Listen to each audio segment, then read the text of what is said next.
म कुनै एउटा सहायक मन्त्रीको पिए थिएँ, त्यसकारण तँ त केही पनि भएको थिएनस्, म पनि मोर्चाको अध्यक्ष हुनुपर्छ। अरे भाइ, राजा आफै भएको मान्छे, श्रीपाद ज्ञानेन्द्र भए मान्छे झाडु बढार्दैछन् कि के काम गरिरहेछन् थाहा छैन। राजाको मन्त्रीको पनि पिएको पनि पिए भएकोलाई अध्यक्ष चाहियो। भोटो हेर्न राष्ट्रपतिजी नाउ भनेर विरोध गर्यो भने जसले कालो झण्डा देखायो त्यसलाई चाहिँ पुरस्कृत गर्नुपर्ने र राष्ट्रपतिलाई चाहिँ पक्रेर थुन्नुपर्ने होइन श्रीमान। धर्मनिरपेक्ष संविधानको पालना भयो, राष्ट्रपतिले पालना गरिन् भनेर भन्ने मान्छे म हुँ भनेको। महाशिवरात्रि पर्वको सेनाले सङ्घीय गणतन्त्र धर्मनिरपेक्षको संविधानलाई सलाम गरेपछि नेपाली जनताको सेना हुन्छ कि हुँदैन थियो? जाँदाखेरि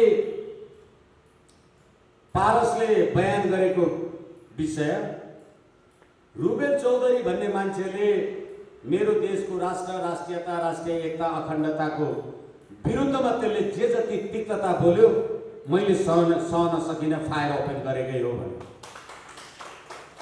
मलाई एउटा मात्रै, मलाई पनि है, म आफै पनि है, तपाईँहरूलाई मात्रै भने होइन, भनिदिनुहोस् त कुनै एउटा नेपालीले हाम्रो राष्ट्रियताको विरुद्धमा विदेशको कम्फर्टेबल सरकार चाहिन्छ भन्ने प्रचण्ड मार्काका मान्छेलाई गोली हान्न को तयार हो? कोही छ राष्ट्रवादी? सुत्केरी हुनलाई दोजिया भई अस्पताल जाने बेलामा पारीबाट भारतीयले पेट्रोल पठाइदिँदैन र मेरो बुहारी बच्चा पाउन नसकेर मर्छे, त्यही भारतमा 12 बुँदे समझदारी गर्न आउनेलाई तिमीहरू सबै भोट हाल्छौ बा?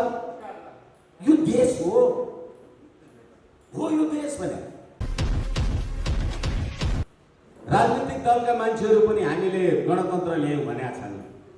एउटा मोर्चा बनाएर सम्पूर्ण नेपाली जनता, चाहे त्यो देशमा बसेको होस् विदेशमा बसेको होस्, उनीहरूलाई लिएर एउटा अभियान चलाउँ भन्यो भने होइन म त हिजो मन्त्री भए मान्छे मेरो अध्यक्षतामा किन नहुने भने गर्दा गर्दै यतिसम्म सुनेको छु मैले सुनेको कुरा गल्ती रहेछ भने क्षमा पाऊँ।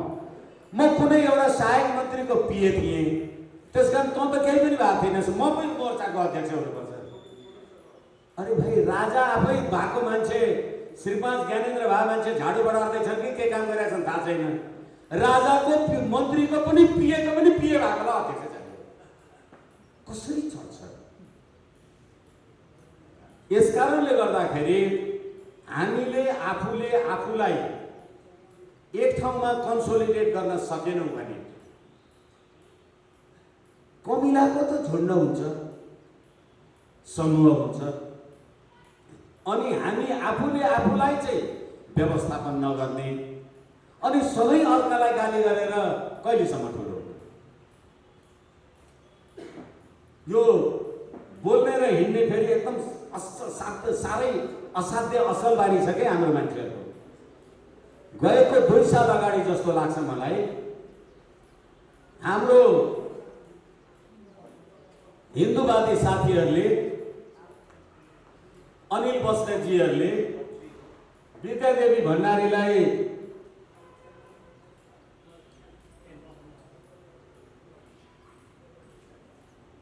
इन्द्र जात्राकै दिन कालो झण्डा देखाइदिनु हो। हाम्रो साथीहरूलाई त पक्रेर थुनेपछि त्यो बद्ली प्रत्यक्षीकरणको मुद्दा गर्ने सौभाग्यशाली भन्नुहोस् कि दुर्भाग्यशाली भन्नुहोस् म हुँ। त्यतिखेर मैले बेन्चमा न्यायाधीशलाई भनेको छ, यिनै चोलेन र शमशेरलाई मैले भनेको छु, धर्मनिरपेक्षको संविधानको शपथ ग्रहण गरेर हिन्दूहरूको पवित्र चाड इन्द्र जात्राको भोटो हेर्न राष्ट्रपतिजी नाउ भनेर विरोध गर्यो भने जसले कालो झण्डा देखायो त्यसलाई चाहिँ पुरस्कृत गर्नुपर्ने र राष्ट्रपतिलाई चाहिँ पक्रेर थुन्नुपर्ने होइन श्रीमान। धर्मनिरपेक्ष संविधानको पालना भयो, राष्ट्रपतिले पालना गरिन् भनेर भन्ने मान्छे म हुँ भनेको। अस्ति केपी शर्मा ओलीले पहिलोचोटि पार्लियामेन्ट विघटन गर्दा यो संविधानको धारा 274 संविधान संशोधनको बारेमा लेखिएको व्यवस्था छ। नेपालको राष्ट्रिय एकता, स्वाधीनता, अखण्डता, सम्प्रभुता भन्दा बाहेक अरू सम्पूर्ण कुरामा यो संविधानको संशोधन हुन सक्छ भनेको छ। भनेपछि केपी शर्मा ओलीले जनताको अनुमति लिन जान्छु भन्यो। भनेपछि केपी शर्मा ओली गणतन्त्रको लागि भोट दिन जाऊ भन्यो भने म विष्णु भट्टराई म राजावादी हो, मलाई भोट दे भन्न म पाउँदिनँ। त्यसकारण जनताको अनुमति लिन गएको के गल्ती हो? तर कहिलेकाहीँ पीडा लाग्छ यो हाम्रो साथीहरू, मलाई क्षमा गर्नु होला। मैले यो आम सञ्चारमा बोल्दाखेरि पनि हामी खास गरेर हामी राष्ट्रवादी हिन्दूवादी मान्छेहरू यो अङ्ग्रेजलाई बजिया भन्यो भने थ्याङ्क यू भन्छ भने जस्तो के भन्या बुझ्नु पर्यो नि। कहाँ थियो बास अघि मको थिएँ, कसो हुँदा यो पिंजरा लिँदो भएँ, कहाँ छ जानु कुन साथ लिकन तलाई मालुम छ कि यो कुरा। अहिले हाम्रो प्रोफेसर साहब जानुभयो। अफगानिस्तानको कुरा हामीले हेरिराखेका छौँ र नगरी पनि भएको छैन। अफगानिस्तानमा 87,000 तालिबान लडाकुहरू, 3 लाख अफगान सैनिकहरू। कसरी तालिबानले युद्ध जित्यो मलाई भन्नुहोस् त। किनभने 1990 मा सोभियत संघको दबदबालाई परास्त गर्नका लागि ओसामा बिन लादेनलाई त अमेरिकाले प्रयोग गरेको थियो। खैर अब यो लामो च्याप्टरतिर नजाउँ। जब अमेरिकामा को सैन्य बल काबुलमा प्रवेश गर्यो अथवा अफगानिस्तानमा प्रवेश गर्यो र पश्चिमाहरू सबैले, अमेरिकनहरूले त इस्लाम धर्म त मान्ने भएनन्।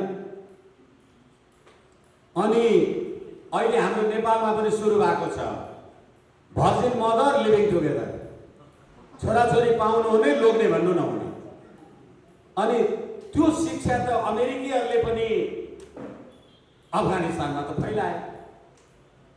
फैलाएपछि त अफगानिस्तानको सभ्यता, संस्कृति, सारा कुरालाई अफगानी सेनाले प्रतिरक्षा गरेन।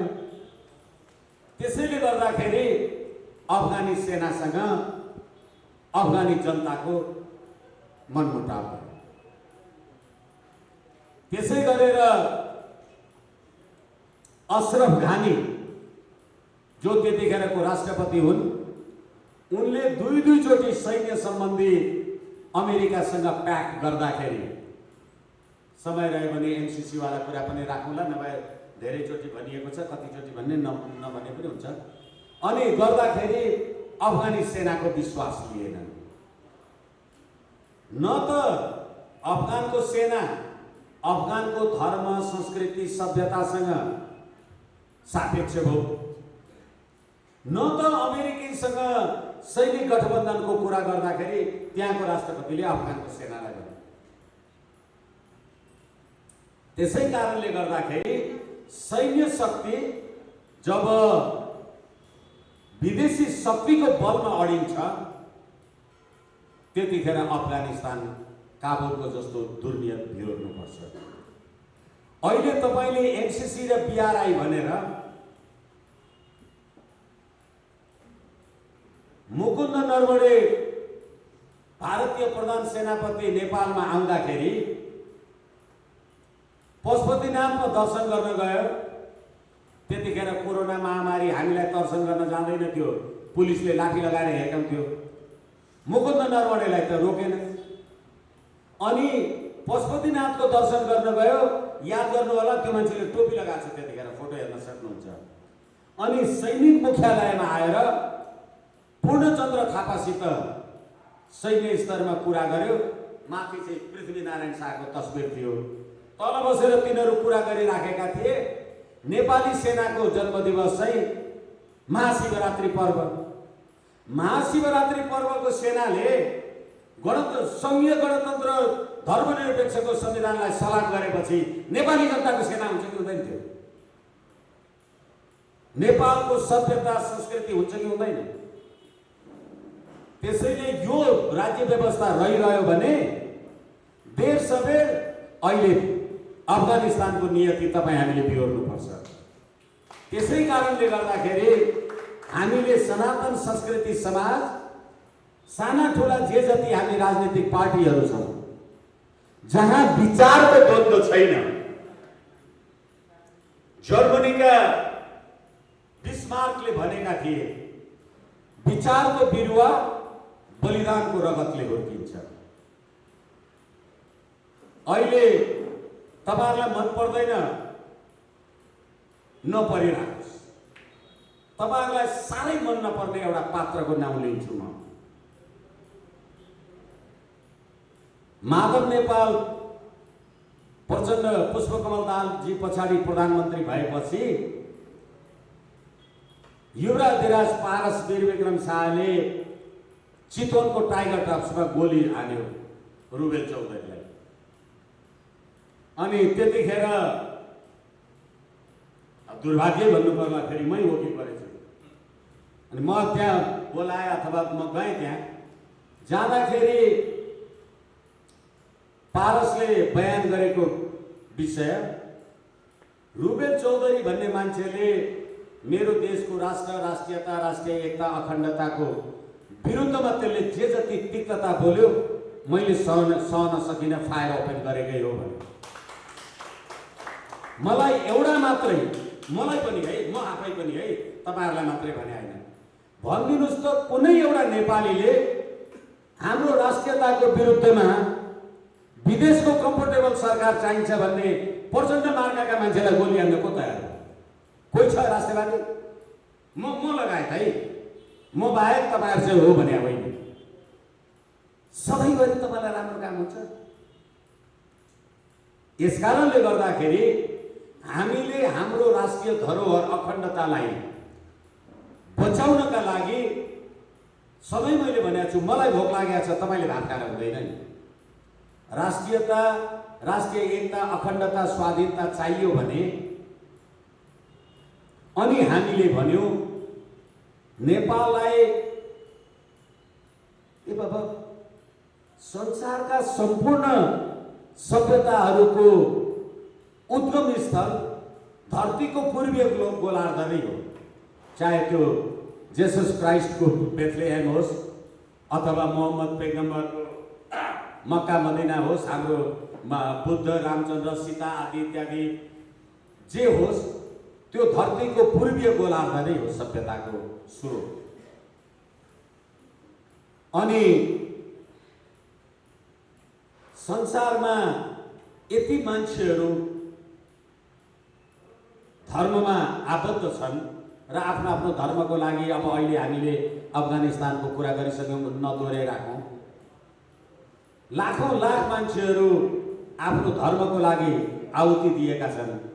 हिन्दू राष्ट्रको पहिचान समाप्त गर्यो।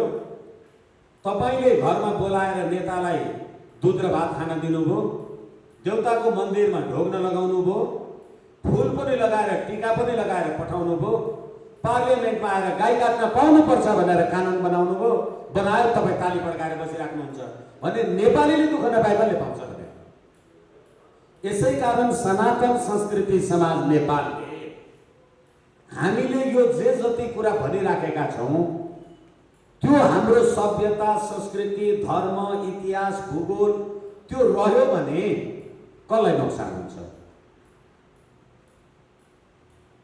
अनि आफ्नो सभ्यता कहिलेकाहीँ यो आम सञ्चारमा बोलेको कारणले होला विदेशमा रहेका नजानेका मान्छे नेपालीहरूले पनि फोन गर्नुहुन्छ। मैले उहाँहरूलाई भनेको छु अहिले पाकिस्तानमा नेपाली बस्दैनन्, बेलायत अमेरिका फ्रान्स जर्मन रुस जहाँ पनि बस्छन्। अब अहिले 1800 त काबुलमा बस्दा रहेछन् नेपालीहरू। एउटा नेपालीलाई ल्याउनमा नेपाल सरकारको जागरुकता छैन, दल फुटाउन लागिराखेका छ। मैले उहाँहरूलाई भन्ने गरेको छु हामीले यहाँ नेपाल भनेर जे दुःख जिलो गरिराखेका होलाौँ तपाईँ त्यसैले अमेरिकामा बसेर पनि नेपाली हुनुहुन्छ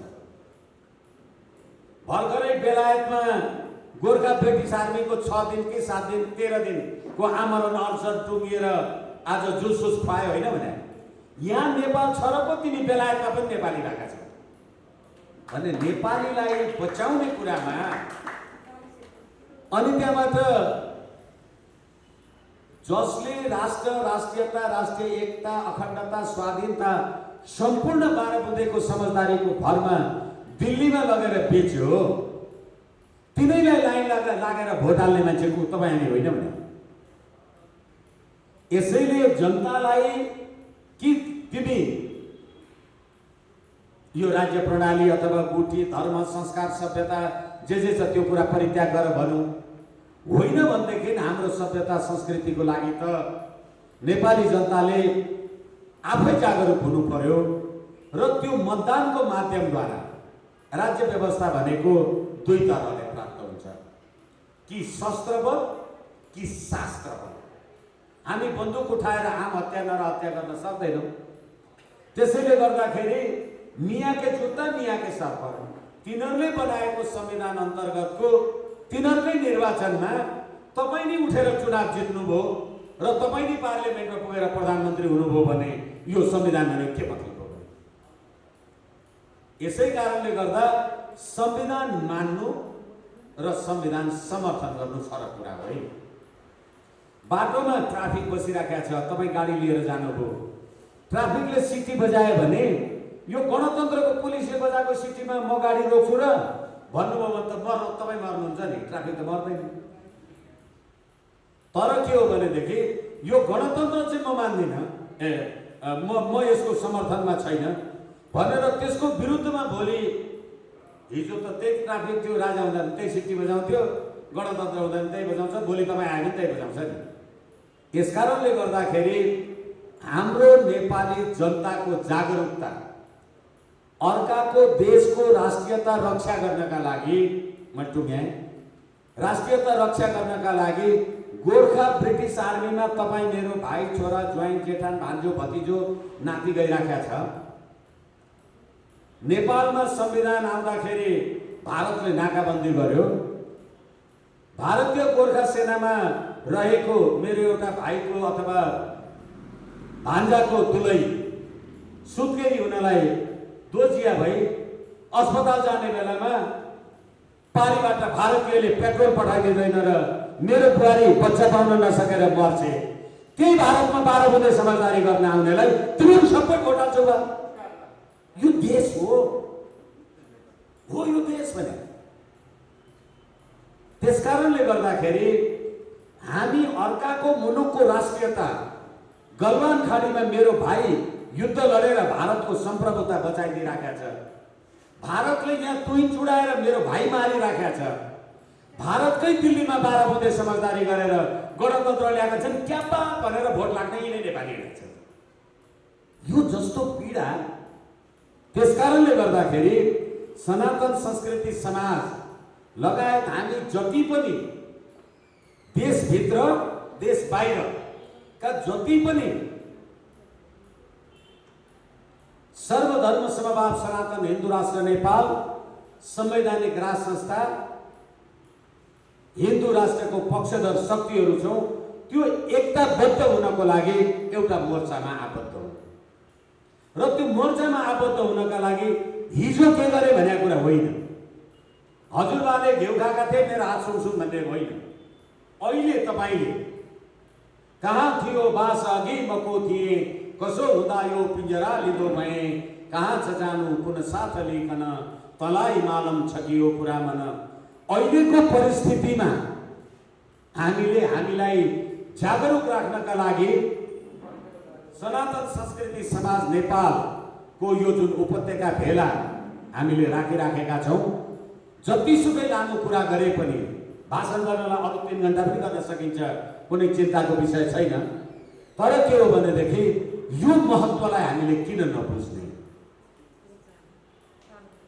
कस्तुरी मृगको सुगन्ध बहने कैलाश मेरो घर भागी हिँड्छु म त मनुष्यहरूका दुर्गन्धदेखि पर भने जस्तै हामीले हाम्रो सभ्यता संस्कृति हामी आफैले समाप्त गर्दैछौँ त्यसकारणले गर्दाखेरि हाम्रो त्यो नाभीमा रहेको हाम्रो यत्रो विशिष्ट संसारको विशिष्ट पहिचान देवादिदेव महादेवको भूमि,